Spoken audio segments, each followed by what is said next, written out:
Welcome to the Essential Tax Podcast with your host, Mishkin Santa.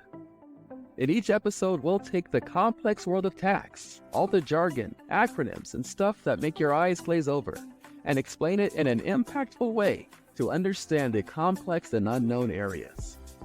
You can find this show on all the major platforms, including YouTube, LinkedIn, Apple Podcasts, Spotify, and on our website, thewolfgroup.com. Now, here's the host of Essential Tax Podcast, Mishkin Santa. Hi, everybody. Mishkin Santa here. I am your host of the Essential Tax Podcast. Just a little bit of background on me. As you can see by all the acronyms, for those of you that are watching on YouTube, you can see this, but for those of you that maybe are listening, so my credentials are JD, LLM, TEP, which basically are, the law credentials, Juris Doctorate. LLM is a master's degree in tax law, and the TEP is a trust and estate practitioner that you normally get through what's called STEP, which is the Society of Trust and Estate Practitioners. I am a partner with the Wolf Group, which is a certified public accounting firm in Fairfax, Virginia. As it is a CPA firm and not a law firm, I'm not really allowed to practice law. So my career mostly with the Wolf Group has been as an accountant. And so today I speak to you as an accountant, not really as an attorney. In some cases, I may come as a quasi-attorney, quasi-legal advice on some of this stuff, but or legal takes, I should say, not legal advice. But that's kind of my position with the Wolf Group and my status. The purpose of the podcast today's a solo podcast with just myself. I'm going to be going through hot what I call tax topics that occurred mostly in June 2024. There will be some crossover with some of the stuff that happened in early July. But I will also follow this up with doing a hot topics for the month of July, because there's a lot that's been happening in the month of July as well. But today's podcast is mostly about what's happened in the month of June. And these are the hot topics that I believe are relevant, both on a national and international scale.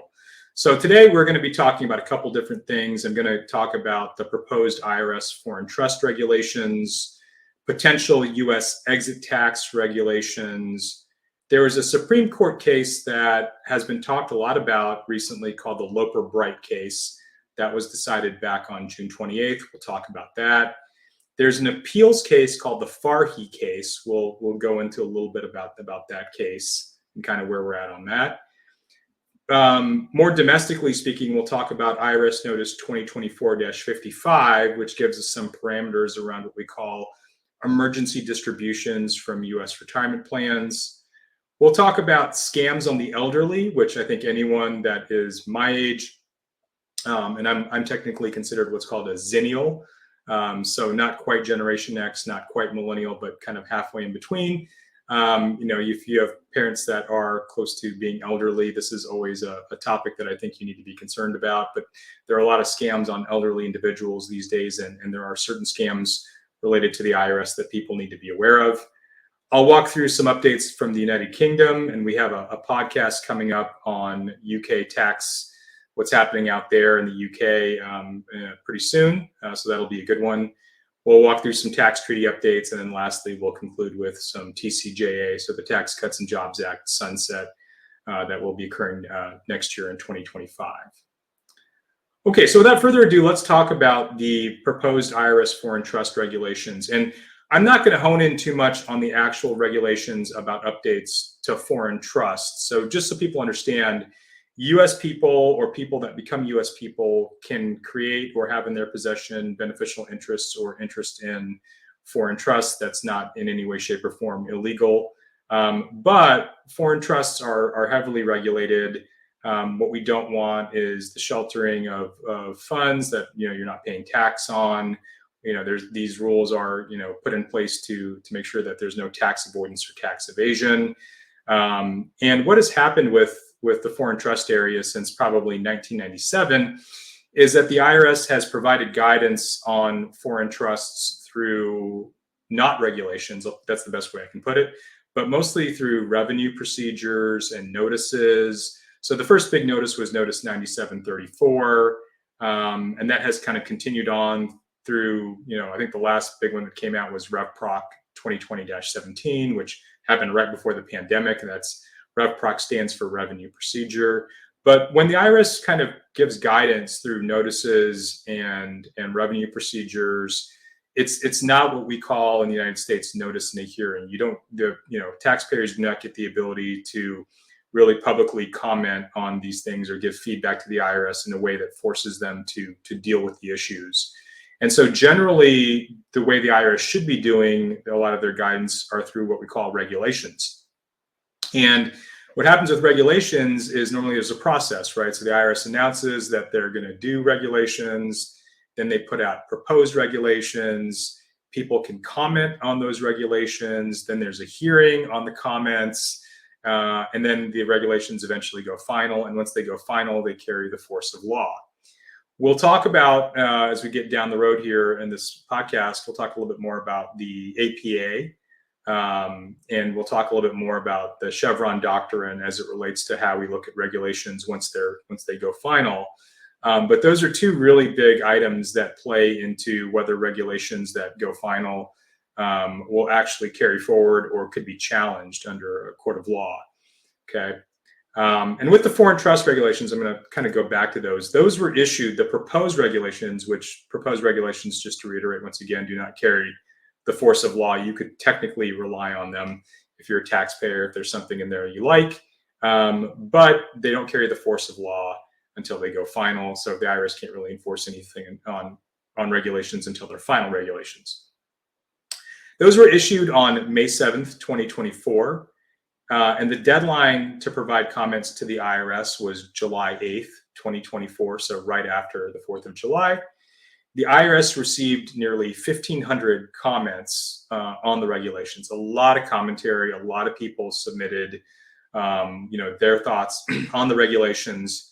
And the reason why there were so many comments is because I talk about foreign trust regulations, but really there's two big hidden gems in the foreign trust regulations. There are gifts and bequests from non-US people to US people. So just think in your head, the common joke, oh, I have a rich uncle that I never knew in a foreign country that died and left me $1 million, right? Well, if that's really the case, and that person was a non-US person and you're a US person, that gift or that bequest upon death is not taxable to you, but it is reportable. And that's Internal Revenue Code 6039F. So there were some items in the proposed foreign trust regulations related to that topic. And then secondarily, what gets wrapped up in the foreign trust regulations are going to be the way that we look at foreign retirement plans or foreign pensions.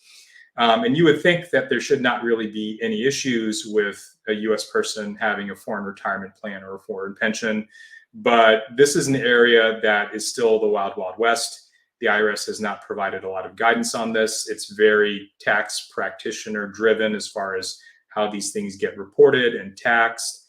In fact, I think if you were to take, any foreign pension in the world and put it before 10 US tax practitioners, you'd probably get 10 different answers on, how it gets reported, how it gets classified, how it gets taxed, how a treaty may apply to it.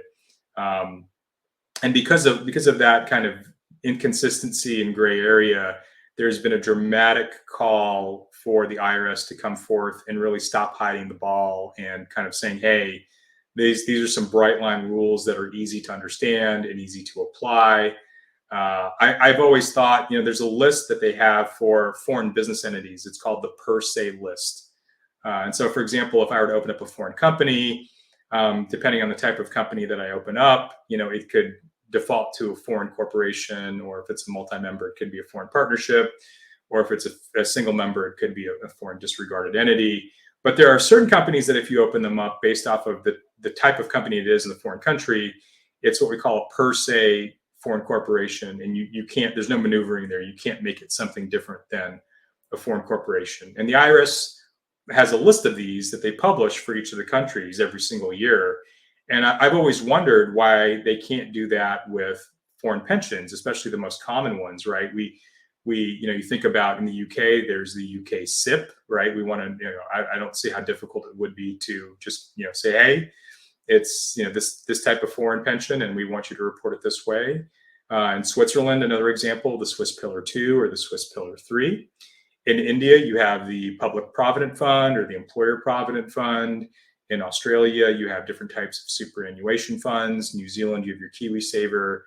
So I think you could probably pick, several of the most common countries that have cross-border issues with the United States and easily put together a list for foreign pensions and foreign retirement plans. And it's still beyond belief to me that can't be done by the IRS to not hide the ball on how those get reported. We're also going to talk about some of the comments that were given about the foreign trust regulations deal with IRS forms 3520 and 3520A. These are really awful forms. At this point in time, you still have to mail them in. They're very difficult to prepare as far as from being a tax preparer standpoint. We do a lot of this work at the Wolf Group, but a 3520 and a 3520A basically reports an interest in a foreign trust, or maybe a distribution from a foreign trust to a U.S. beneficiary, or in some cases, reporting that large gift or inheritance from a non-U.S. person, or in some cases, what I just talked about with reporting a foreign pension. Those could all be kind of things that would go on those forms. And a lot of the commentary is about the penalties associated with those forms, which are very draconian in nature. They're very high. I've seen people get hundreds of thousands of dollars of penalties for not filing these forms. And there's all sorts of commentary about what we call first-time penalty abatement, which is quite common on a normal U.S. domestic tax return for certain taxpayers that have a clean filing history. There's also what we call reasonable cause abatement, and there's been requests can we put bumpers around this? Can we clarify what reasonable cause would mean in the situation of a Form 3520, 3520A? A great example of that one practitioner pointed to, which I thought was really, really insightful, was there's a form called the Form 5472. And this form is in my world, this form is generally filed in the context of a foreign person that opens up a U.S. limited liability company as a single member LLC and treats it as a disregarded entity. It's quite more common than you think. And there's no restriction on non-U.S. people opening up U.S. LLCs. Anyone in the world can open up a U.S. LLC. It's very, very easy to do. We don't have any restrictions on that. But it's quite common for foreign people that want to do business inside the United States to do that. And they're required, in that case, to file a Form 5472 with Form 1120, page 1. It's the foreign-owned disregarded entity filing. The kicker there, though, is that the Form 5472 just reports transactions between the foreign owner and the LLC. However, if you don't file it, or you fail to file it, or you file it late, it's a $25,000 penalty, which is quite high. It's quite extreme for information reporting only. There's no real tax consequence for not reporting. And if you look at the regulations for Form 5472, there's a really cool carve out where it talks about a reasonable cause exception that the district director of the IRS has to apply if there's certain requirements are met. So, for example, the Treasury regulation says there has to be no knowledge of the requirements to file the form. There has to be limited presence and contact with the IRS, which a lot of people that own U.S. LLCs that are non-U.S. people generally operate outside the U.S. They very rarely ever come into the U.S. And then there has to be, good record keeping and keeping of their books and records.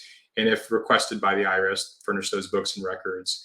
And lastly, the business has to be doing $20 million or less of gross receipts. So that applies to, a large swath, in my opinion, of folks that what we call small companies, that are set up with non-U.S. owners outside of the U.S.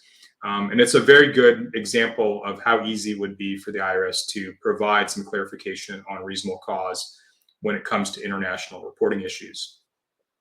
I will also note that first-time penalty abatement, the IRS does offer that for the Form 5472, which was what I was just talking about. It is not offered for foreign trust reporting at this moment in time, although, believe it or not, I have seen the IRS give it. Even the taxpayer never asked for it, and randomly we had a client that had a penalty on Form 3520A, and the IRS abated it under first-time abatement. And it was a very odd kind of response from the IRS, but we did get that.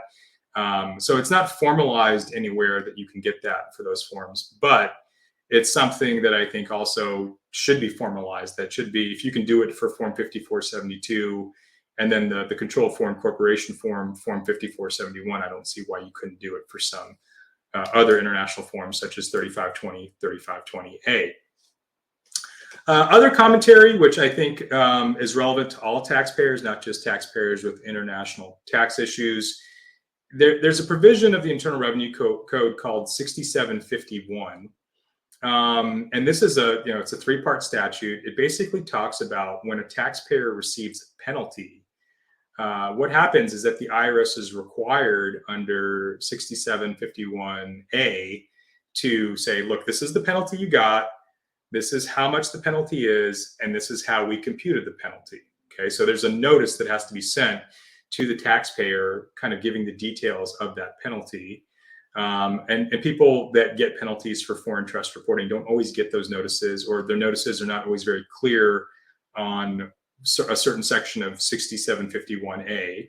So there needs to be improvements in that area.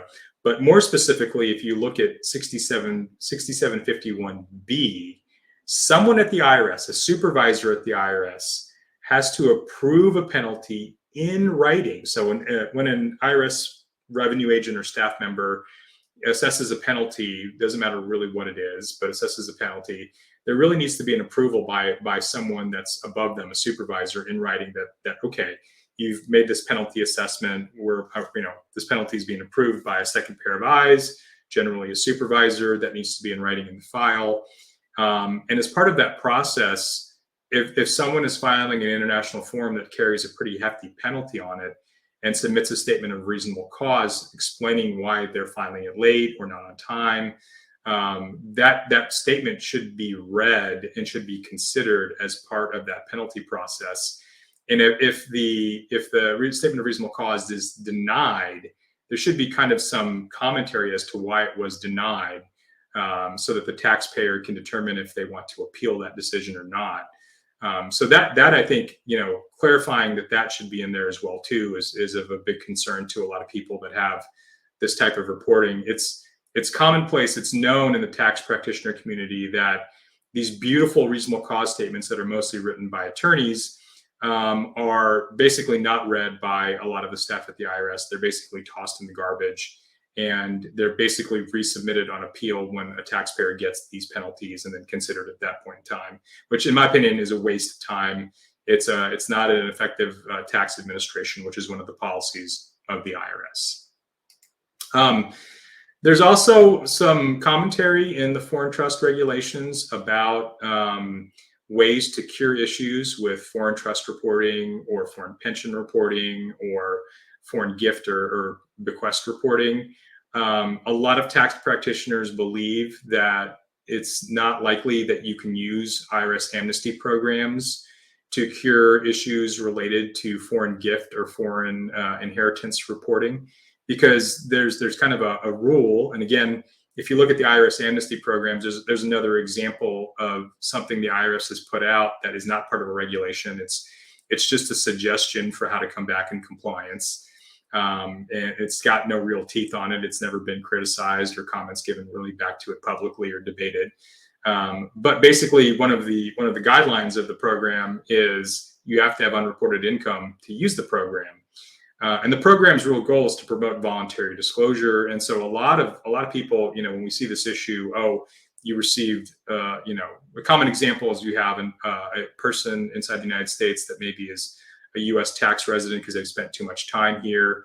They're typically going to be a student or someone that just stopped being a student, at a college, and maybe their parents gave them a gift. Their non-U.S. parents gave them a gift of $100,000 or $200,000 to buy a home. Well, that gift then has to be reported, and if you don't report that gift properly, then the penalty can be as high as 25% of the gift that was given. But there's no real unreported income there because the gift is not taxable to that U.S. person. And so that type of situation, a lot of people believe, you can't use IRS amnesty programs safeguard your filings and to get back in compliance because there's no unreported income. I will say, though, that in practice, it's been my experience that the IRS Streamline Unit, one of the few areas of the IRS where, it's like the Grinch, the IRS has grown a little bit of a heart there. They do allow these things to go through, though, even if there is no unreported income. It's a good idea to contact that unit, maybe ask them, kind of describe the facts and circumstances and get their take on whether that really does qualify for streamline filing or not. Because if you send it down through streamline filing, which is the IRS amnesty program that I'm talking about, and it doesn't qualify, then what happens is all those protections for streamline filing are removed, and it just goes through normal IRS processing, and then you can get a penalty. So be very careful if you're going to try to use an IRS amnesty program to cure an issue with unreported income, but make sure you do your due diligence and don't just come up with the conclusion that it's not going to work, because it may work. I want to dovetail back for a second to taxation of foreign pensions, so I can just briefly kind of explain that. Most foreign pensions are not going to be qualified for U.S. tax purposes, right? Because they're foreign, right? They're not set up for the purposes of qualifying under the U.S. tax code. Generally, where foreign pensions you'll want to get them qualified is Internal Revenue Code 401(a). But again, very rarely, it's very rare that you see a pension that meets all the requirements of 401(a). I think there's like 52 requirements to meet to get the treatment, of a qualified U.S. retirement plan. So in that, I'm thinking of a 401(k) or some kind of IRA. Also, several of the retirement plans and savings plans that we have in the U.S. are concepts that are specific just to the U.S. and maybe a couple other foreign jurisdictions. So, for example, the Roth IRA, that really only exists in the United States. That doesn't really exist in a lot of foreign countries. Our 529 plans, which are a savings plan for college for children, or that doesn't really exist in a lot of foreign countries, because in those foreign countries they don't really pay for their secondary education or going to university. Those are all things that are kind of free in their system, or free to a certain extent. Obviously, the government pays for it through taxes of the populace there. But the common example of one that's an equivalent in a foreign country would be Canada. Canada has a savings plan. It's called the RESP. That would be the only equivalent that I'm aware of that's equivalent to a 529 plan. Going back to foreign pensions, though, what happens is that most foreign pensions, employer pensions, don't qualify under 401(a). So the next code section that they kind of get moved into is 402(b), which is what we call a non-exempt employees trust, right? So we normally see a lot of times when a U.S. person takes an assignment to work in a foreign country, it sounds fantastic. Hey, I'm working for this big company. I just got assigned to go work in Paris or London or Geneva or Hong Kong or Sydney. And when you get there, I think it's the last thing on someone's mind. Oh, I got to be really careful about whatever retirement plan my employer puts me into. And a lot of times I'll ask my clients that have these situations, I'll say, tell me about your foreign financial assets. And they'll say, well, I've got these 3 bank accounts and, this investment account. And doesn't even cross their mind to talk about their retirement plans in a foreign country or certain life insurance products that they may have in a foreign country. And those are always very relevant to the analysis here. In certain situations where you have self-directed plans, and so a good example of that would be a Swiss Pillar 3 or a self-managed superannuation fund, or a UK SIP, for example, those are going to be kind of classified as foreign grantor trusts, not necessarily because they're using a trust, but maybe they have a structure that is equivalent of a trust. And that's where you get into foreign trust reporting with foreign pension plans. It's a slippery slope where you can fall into it very easily. The IRS tried to combat the problem of people having to file foreign pensions on foreign trust filings by coming out with Revenue Procedure 2020-17. And I know a lot of tax practitioners read that very liberally and thought, oh, wow, this is great relief. A lot of my clients are going to go into this. We're going to stop filing. But to their dismay, I think we later learned that it's actually a very narrow relief. It doesn't provide a lot of relief to a lot of foreign pension plans, and it's not very helpful. So the foreign trust regulations actually incorporate Rev Proc 2020-17 into regulations. and there are some updates, but I still think that a lot of the commentary, it says there's a lot of work to still be done there.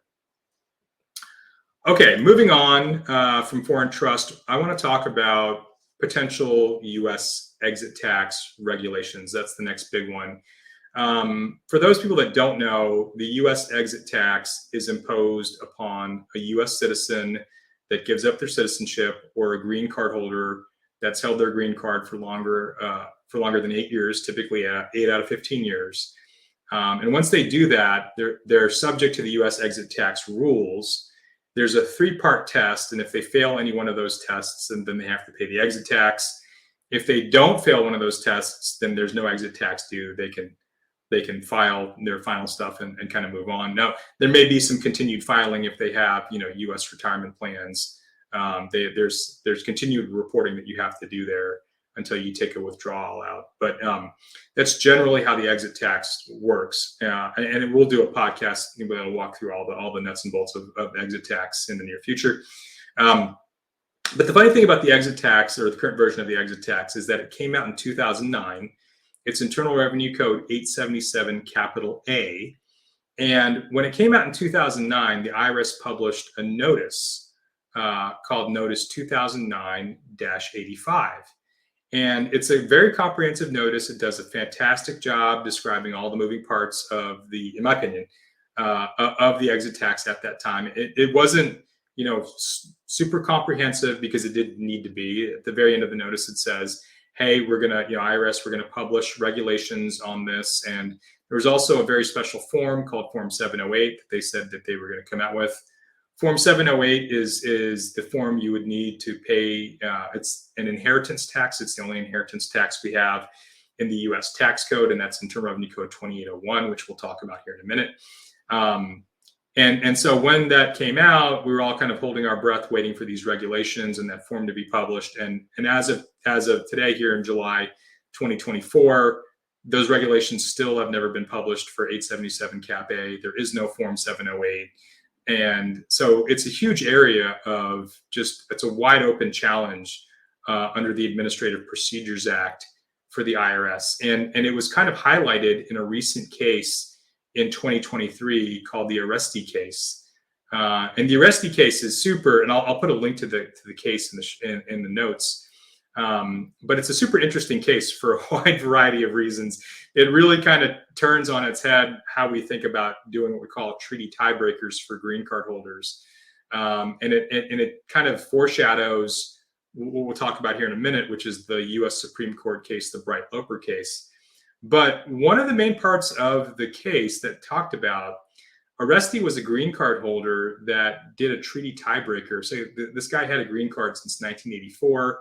Living in Mexico, does a treaty tiebreaker, I believe, on his 2013 tax return, and never files the exit tax forms, never pays any exit tax. And as part of the argument here, the IRS kind of brings that up to the court, and the court kind of hammers the IRS back and says, look, the exit tax is not applicable. It has no real teeth in this situation because you've never put out any regulations, so you're in violation of the APA, the Administrative Procedures Act. You really got to clean that up and kind of, fix that. And that's, I think, a really big kind of eye-opening experience for a lot of people, and I think with the IRS as well. And so there's a strong possibility that due to that case that, we may be seeing, just like for the foreign trust regulations, proposed exit tax regulations sometime in calendar year 2024, which will be real interesting to see if the IRS, like the foreign trust regulations, tries to kind of update or kind of maybe change some things that are more in their favor. Now, we juxtapose that take with the IRS doing the proposed regulations with a Supreme Court case called the Loper Bright case, which was decided on June 28th, 2024. And this is a big case. You may have heard of it in political news because the Republican Party jumped all over it once this case came out, because there's a lot of regulations, not just with the IRS, but with a lot of different government agencies that they're trying to roll back. And basically the reason why is because Loper Bright overrules what's called the Chevron Doctrine, which has basically been the law for 40 years, although some people may attest that Chevron has kind of been, downgraded since 2016. It's kind of taken small hits every single year from 2016 through 2024 when it was finally repealed. But what basically the Chevron Doctrine was when someone challenged a regulation. So if I don't like an IRS regulation, I don't like the way that it applies to my situation, I can challenge the regulation. I can say it's not consistent with the plain meaning of the statute. So that's the first test. And then I can say that it's unreasonable. It provides an unreasonable interpretation of the statute. So Congress generally writes the statute, and then other people will generally write the regulations. In the case of the IRS is one of the few government agencies that writes their own regulations. So they're writing a lot of their regulations kind of in favor of the government, not really in favor of the taxpayer. But under that two-part test, is the regulation inconsistent with the plain meaning of the statute? And does the regulation reflect an unreasonable interpretation of the statute? As long as, both tests were passed, then the courts basically said the regulation holds up. It's called Chevron deference. And it was very hard to challenge regulations for many, many years.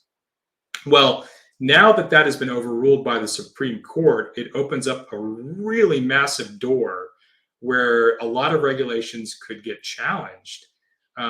Because there's this new 6-part test that gives judges, a wide deference to kind of interpret the law however they want to interpret it.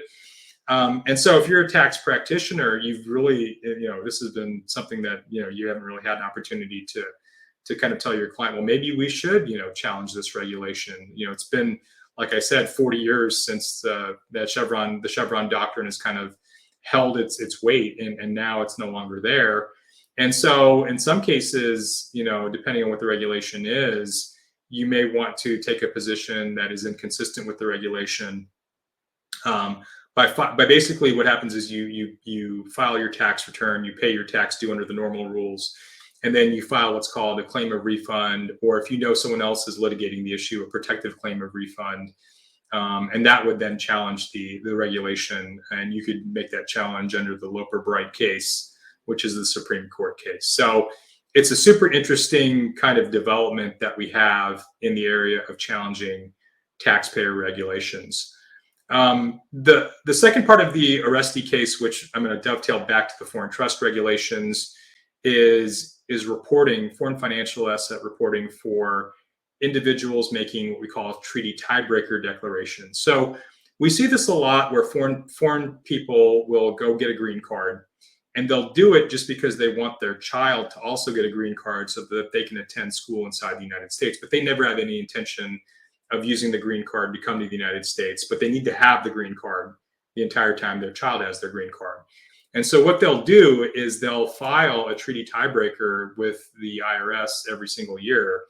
And what that does is it's a statement saying under the tax treaty between the US and whatever country they're in, assuming there is a treaty there, they're going to be treated as a resident of that foreign country, which technically, if you do that, it kind of vitiates the green card. But again, there'd have to be some kind of immigration action that actually pulls the green card to finish the process.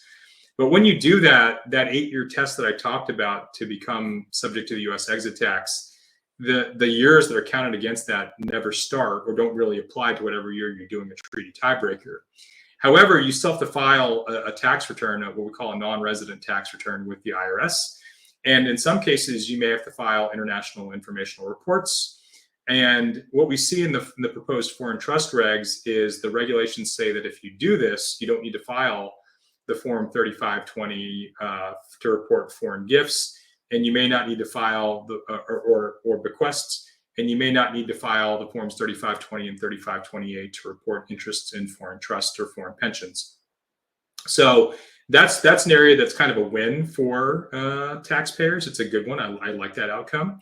And then there's another kind of example that the IRS gives in the foreign trust regulations that talks about inbound and outbound taxpayers, where we generally call dual resident taxpayers. So let's just say you have an individual coming to the U.S. on an E-2 visa from Canada. They're moving into the U.S. and they're going to be a dual status resident because no one really moves to the U.S. on January 1st. It's always sometime in the middle of the year. And so when you do that, the default is that you're a dual status taxpayer. And some of the regulations or proposed regulations there are that foreign financial asset reporting for 3520, 3520A may not be required in that first year, that dual resident year, or the outbound year as well. So those are some interesting developments there. Also, in reaction to the Aresti case, because this is where all those kind of proposed regulations come from. They come from the Aresti case because that's the treaty tiebreaker case. The IRS has a field advice memo that they've reminded taxpayers that says, look, Aresti may have settled the issue, because the IRS isn't challenging the case on appeal, settled the issue on whether, treaty tiebreaker folks need to file the FBAR, and, the proposed regs will settle the issue on the 3520, 3520A. We already know that you don't need to file, forms 8938, which is the specified foreign financial asset reporting form, or forms 8621, which is the PFIC or passive foreign company forms. However, the IRS reminds people that you still have to file the form 5471, which is your controlled foreign corporation form. And that's interesting because you've kind of whittled down what the treaty tiebreaker folks need to file, and it's very sparse now. It was very wide earlier. Now it's been narrowed down. And if the form 5471 and obviously accompanying forms 8992, 926 potentially, then I think that's a big win for taxpayers. I want to finish off this section by reminding people of two things. One is that there's a really cool, and I'll put a link to this in the show notes, a really cool proposal back in 2007 related to a proposed Form 1041 NR. So if you're reporting income tax for a domestic estate and trust, you typically do that on a 1041 form, okay? There is no such thing as a foreign estate or trust, so a 1041 NR form. That's where your 3520, 3528 forms come in at. But there was a proposed 1041 NR form that the AICPA put out, and I know some of the people that helped draft the form. It's a fantastic form. I think it's a lot more comprehensive and does the job a lot better than the forms 3520, 3520A. And I would hate to let the opportunity slide to advocate for potentially replacing 3520, 3520A with an easier form that mimics the 1041 domestic estate and trust form. And then the last thing, which I advise anyone to do, even if you don't have a foreign trust or a foreign pension or getting foreign gifts, if you really want to hear practitioners take the IRS to the woodshed and you're interested in that, there is a public hearing on the foreign trust regulations. It's on August 21st, 2024 at 10 a.m. Eastern Standard Time. You can register to listen into that public hearing. To attend the public hearing, I think that you can also attend it. So if you're in the DC area and you want to attend a public hearing, you can register to attend as well. And I believe you have to do that by August 19th, 2024. But if you get the chance to listen in on the public hearing, it should be super interesting to hear the speakers that are going to talk about, their commentary, the 1,500 comments, right? I don't think we'll hear 1,500 speakers, but it'll be interesting to hear their comments and how they take the IRS to the woodshed, if you will. Okay, moving on. There was a very interesting case called the Farhi case, F-R-H-Y.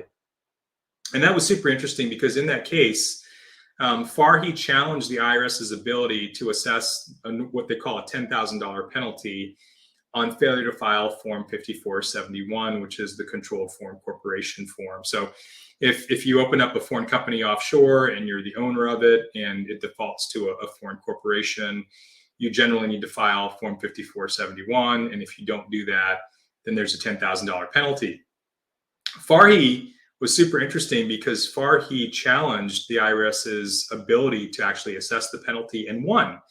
And so for a brief moment in time, the sun came out, the skies parted, and there was this, hope that, Farhi opened the door to how the IRS assesses penalties, these massive penalties on informational reports. And there was a whole slew of, what we broke down of accessible versus non-accessible penalties that could, we're talking about foreign partnerships, specified foreign financial asset reporting. There's all sorts of things that kind of came out of that. And I think the attorneys with Farhi indicated that there were in their minds 60 or so penalties that could also kind of fall into that same iteration as Farhi, meaning that for the IRS to assess the penalties, they'd have to get the DOJ, I believe, to take the case. Basically, I think they'd have to. The Justice Department would have to bring a civil suit to collect the penalty, and then the penalty can be assessed. And that's that's a burdensome process. The Justice Department's just not going to do that level of detail for all these civil penalties. But on June 13th, on appeal, the DC Circuit reversed the tax court decision in the Farhi case. Now, I don't know if Farhi is going to appeal the appeal or where that's going to go. But there's a second case, I believe, called the Mukhi case, Mukhi. I probably am not pronouncing that correctly. But that one also is worth watching or worth looking at because it's very similar to Farhi, and it talks about what the IRS can assess as far as penalties go. So another area that's being challenged as far as penalties. Moving on June 20th, 2024, the IRS issued Notice 2024-55. This is an interesting one because as part of the Inflation Reduction Act, I believe, or maybe it's Secure Act 2.0, there were some changes to what we call distributions from U.S. retirement plans. And so this one specifically talks about emergency distribution. So, for example, if a taxpayer, U.S. taxpayer has, let's just say, a 401k, and they find themselves in an emergency. So maybe they've got a big medical bill or an car died, and they've got to pay a massive auto repair bill, or someone passed away and you've got funeral expenses, and you need cash quickly, and it's an emergency and you can't really get the cash anywhere else. You can take a one-time, so it's a one per year distribution from your retirement plan of up to $1,000 that can be repaid within 3 years. If you don't repay it, then it is includable in gross income. But since it's what we call an emergency distribution, you don't get the 10% additional tax because you're under the age of 59 and a half. So that's an interesting outcome there. There's also a special carve out for victims of domestic abuse that has some similar type of provisions, but it adds a little bit more flexibility to be able to access cash if you're experiencing a personal hardship or immediate financial need. Okay, next topic, IRS scams. So there are a ton of scams that are targeting the elderly, not just IRS. So, we've seen cases of people impersonating the IRS, Social Security, Medicare. We've seen people claiming to be private businesses saying, hey, you have an outstanding debt, you haven't paid your water bill, we're shutting off your water, we're shutting off your electricity, we're canceling, X, Y, or Z. We've seen scams where people have promised, again, these are all targeting elderly people, to win significant prizes. If you do this, then you'll get a free computer, you'll get a free trip, cruise, whatever it is. And then we've also seen people pose as government agencies that are threatening arrest, deportation, license suspension, things like that. These scams are pretty rampant right now here in the United States. And so I would tell anyone, whether you're elderly or you have elderly parents, be aware that these things are occurring. Trust but verify when someone comes at you with something that sounds similar to this. A lot of times it's not going to be a legit thing. And one big tip off is if they ask for payment in what we call an unconventional method. So if they say, look, the only way you can pay this off is if you do a wire transfer, or you send me cryptocurrency, or I have a special payment app in which you can go in and make the payment, or I want a gift card. Those are generally going to be kind of key tips that what they're telling you is probably not legit and part of a scam. And this is, again, happening on a regular basis. So be very careful about this. I can tell you for the IRS does not accept crypto. You can do technically what's called a wire transfer, but those are typically done on the IRS website through what we call FTEPs. The IRS does have payment apps that you can kind of go into, a payment app that you can go into. It's not really an app, but there's a way to make payment online through credit cards or other methods. And the IRS does not accept gift cards, to be very clear about that. Okay, moving on to, again, we're going to go back to the international kind of section here for a minute. The United Kingdom. So the United Kingdom really recently released some data in June related to their tax gap. Their tax gap represented about 7.4% of their tax liability in 2005, 2006 fiscal year. The UK operates on a fiscal year, not a calendar year. So their fiscal year is from April 6th to April 5th.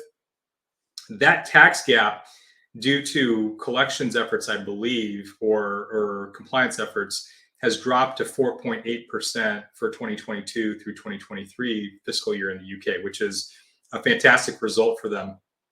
The majority of their tax gap, meaning unpaid tax liabilities, come from small businesses in the United Kingdom.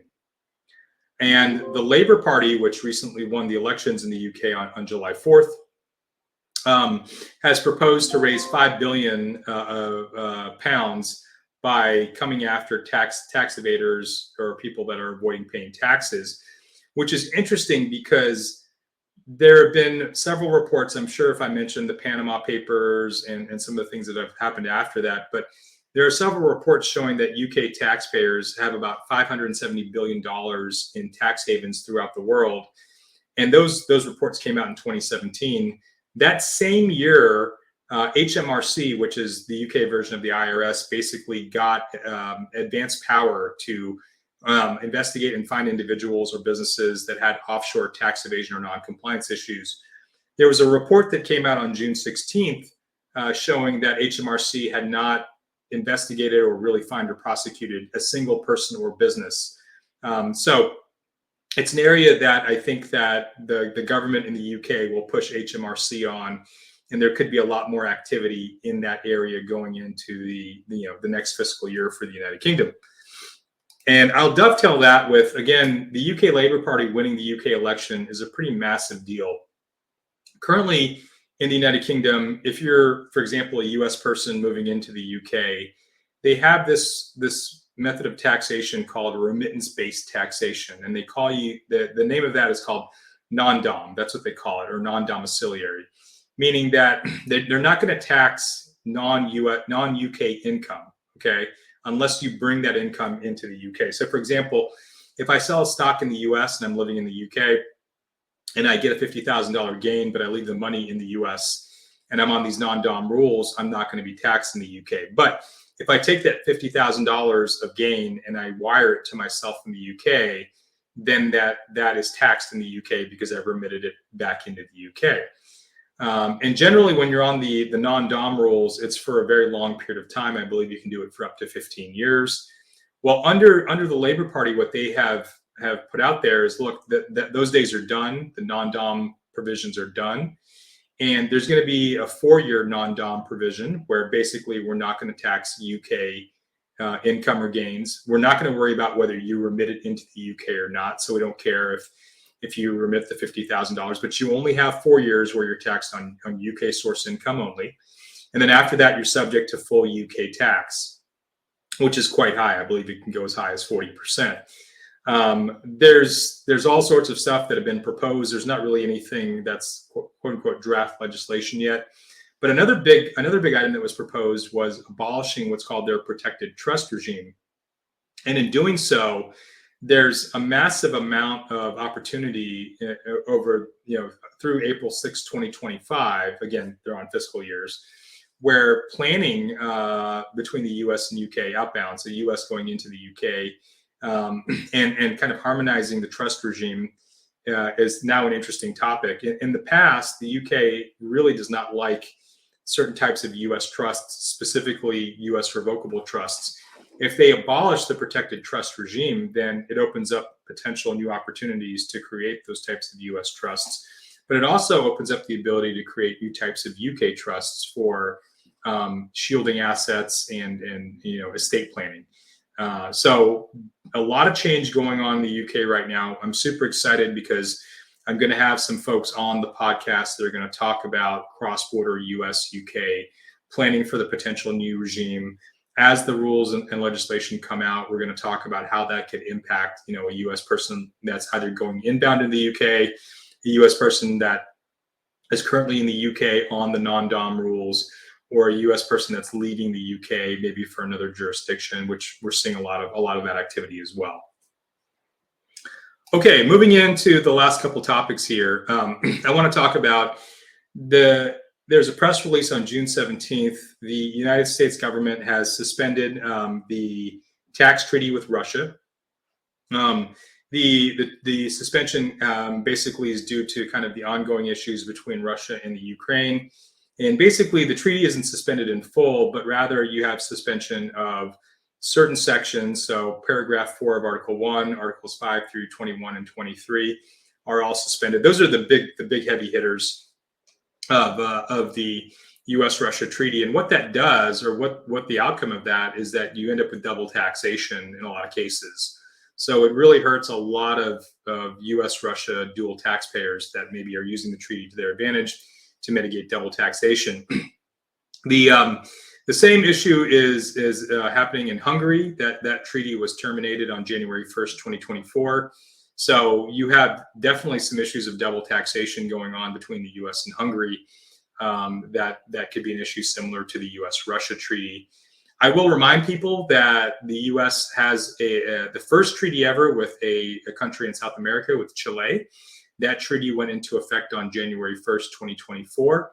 And there are pending treaties with Croatia, Poland, Vietnam, and potential updates to the treaties with Switzerland and Israel. So we think that there could be some movement on the Swiss and Israel updated treaties potentially this year, but more likely than not. When we're talking about Switzerland, Israel, Croatia, Poland, and Vietnam, more likely you're looking at 2025 to get updated treaties there. And then, just as a reminder, going back to Russia for a second, there's an executive order that was put into place by President Biden on June 7th, 2022. Basically, it provides for strict liability sanctions for tax firms. Basically, if you're a tax firm, you're not allowed to provide tax services to persons located in the Russian Federation. And that's maybe oversimplifying the issue there, but be very careful and really investigate that for purposes of OFAC. That's who enforces any sanctions, and there's strict liability sanctions. So there's no really like, I didn't know. If you do the activity, then you're going to get sanctioned under the executive order. So be very careful about serving individuals in the Russian Federation.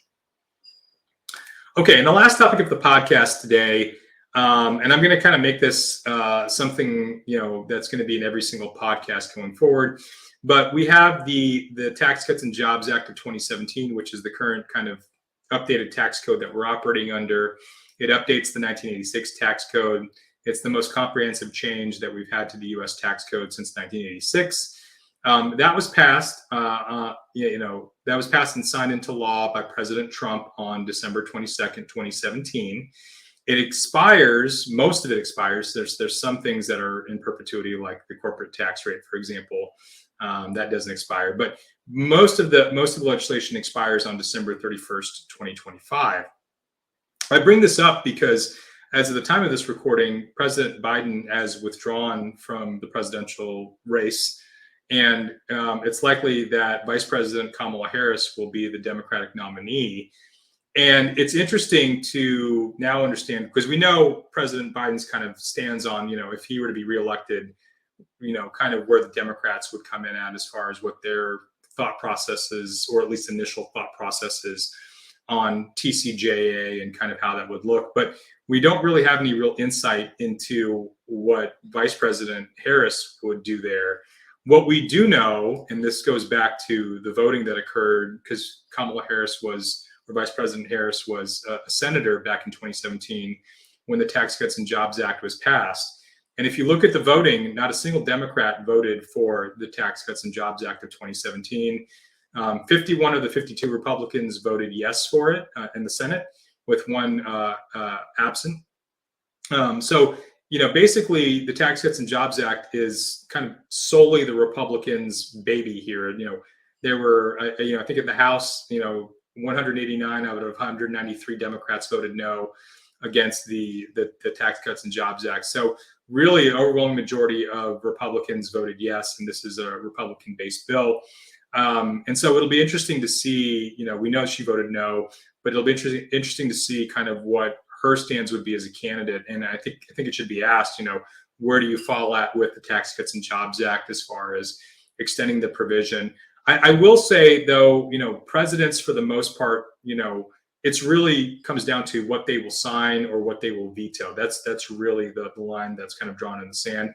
A lot of the activity that's currently occurring with the Tax Cuts and Jobs Act and the 2024 kind of sunset is happening with the committees. So there's tax writing committees for the Democrats, there's tax writing committees for the Republicans, and they're going out and they're doing these tax teams that are kind of talking to the American public, and they're talking to them about other different issues that they're facing. And so I know one of the big issues right now that a lot of people are talking about in these committees is the SALT deduction. And so just to clarify what that is an itemized deduction. So if an individual taxpayer is itemizing their deductions, not taking the standard deduction, there's a limit on the state and local taxes that can be deducted, which is $10,000 for married filing joint and $5,000 for single or married filing separate. And that's a big issue because that means that the state taxes you pay or the property taxes you pay, if you're in a state that doesn't have high income taxes or no income taxes, the limit to the deduction on those is $10,000, which is a massive change to what we had prior to the Tax Cuts and Jobs Act. You could deduct those taxes in full. And so if you're living, for example, in New York or California and you're paying a hefty amount of state taxes, you used to be able to deduct all of those. Now you're limited to, again, $10,000 or $5,000, which is quite a small amount. Also, we see that housing prices, right, have risen and significantly, and also with that, property taxes have correspondingly risen significantly. And so there's a lot of commentary about, should the SALT cap, that $10,000, $5,000 cap, be completely repealed so that people can take that deduction in full, or at a minimum, should it be increased to some other number? Maybe 20,000, 20,000 and 10,000, or 30,000, 15,000. So that's a really big topic that's kind of being tossed around between the tax committees right now. I will also say that the Democrats that are on the tax committees, a lot of them were around when TCJA came out, so they do have a very strong memory of that time period, whereas the Republicans, I think, are a little bit newer and probably don't have a good background on kind of what happened during that period. So there's been a lot of education as to what went right and what went wrong during that time period on the Republican side. And I think one of the big things that was talked about was that the bill basically came together in about 6 weeks, which is a really, really short period of time. If we go back to the 1986 tax code, it took 13 months of bipartisan, a good example of bipartisan legislation, but 13 months of kind of drafting and going back and forth and negotiating. The Tax Cuts and Jobs Act, 6 weeks, and there were a lot of errors, a lot of holes. There were, at the last minute, handwritten parts of the law that were written in hand. And so what was supposed to happen in 2018 after the law was passed was there were going to be what's called a technical corrections bill, because there's a lot of issues with the Tax Cuts and Jobs Act. It has a lot of errors, and that never happened. So, if there is to be an extension of TCJA going into 2026, I think that's one of the other big issues that's kind of floating around. How do we correct some of the errors that happened there, and what items need to be smoothed out? The last item that I will mention, and then I'll call it quits for the day, is that there's a recent article, and I'll talk about this in the July update, that both committees have kind of come out and said that there are no sacred cows with negotiating or putting together a new tax code. So there's not anything that is off the table as far as does it stay, does it go. It'll be real interesting to see kind of, what is negotiated on. For example, I think that the United States is trying to play ball with OECD Pillar 2, meaning that we need to have a minimum global corporate rate of about 15%. Right now, it's less than that because our corporate tax rate is so low. Will that corporate tax rate, to kind of meet those requirements, do we push that to 23, 24%? And is that something that potentially you can use as a pay for to get other areas of new tax legislation. That's an area to be considered as well. And so with that kind of concludes, or that, in summary, I think I will tell a lot of people that there's a lot of legislation going on right now related to the APA. There's a lot of regulation by the IRS that could get challenged under Loper Bright, so a lot of proposed regs. I urge people that if you have issues with any of the proposed regs that relate to you directly or to clients, for those practitioners that are listening, make your comments heard, send those to the IRS. Keep updated with the legislation that's kind of ping-ponging back and forth. And then, last but not least, kind of keep a close eye on the developments with 2025 tax reform and the TCJA sunset. Thank you so much for your attendance today. You've been tuning in to the Essential Tax Podcast with your host, Mishkin Santa. You can find this show on all the major platforms, including YouTube, LinkedIn, Apple Podcast, Spotify, and on our website, thewolfgroup.com. Thank you for your positive reviews, comments, questions, and for sharing this show with others.